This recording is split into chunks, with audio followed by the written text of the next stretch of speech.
एक बार भगवान बुद्ध जेतवन विहार में रह रहे थे। भिक्षु चक्षुपाल भगवान से मिलने के लिए आए थे। उनके आगमन के साथ उनकी दिनचर्या, व्यवहार और गुणों की चर्चा भी हुई। भिक्षु चक्षुपाल अंधे थे।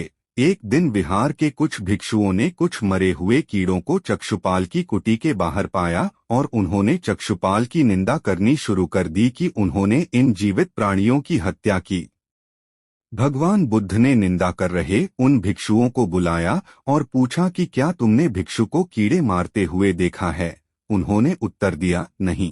इस पर भगवान बुद्ध ने उन साधकों से कहा कि जैसे तुमने उन्हें कीड़ों को मारते हुए नहीं देखा, वैसे ही चक्षुपाल ने भी उन्हें मरते हुए नहीं देखा और उन्होंने कीड़ों को जानबूझकर नहीं मारा है, इसलिए उनकी भर्त्सना करना उचित नहीं है। भिक्षुओं ने इसके बाद पूछा कि चक्षुपाल अंधे क्यों हैं?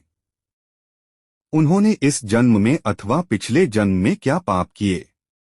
भगवान बुद्ध ने चक्षुपाल के बारे में कहा कि वे पूर्व जन्म में एक चिकित्सक थे।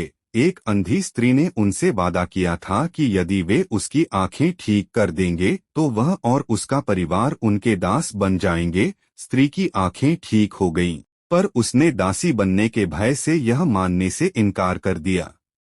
चिकित्सक को तो पता था कि उस स्त्री की आंखें ठीक हो गई हैं, वह झूठ बोल रही है। उसे सबक सिखाने के लिए या बदला लेने के लिए चक्षुपाल ने दूसरी दवा दी। उस दवा से महिला फिर अंधी हो गई। वह कितना ही रोई पीटी, लेकिन चक्षुपाल जरा भी नहीं पसीजा। इस पाप के फलस्वरूप अगले जन्म में चिकित्सक को अंधा बनना पड़ा।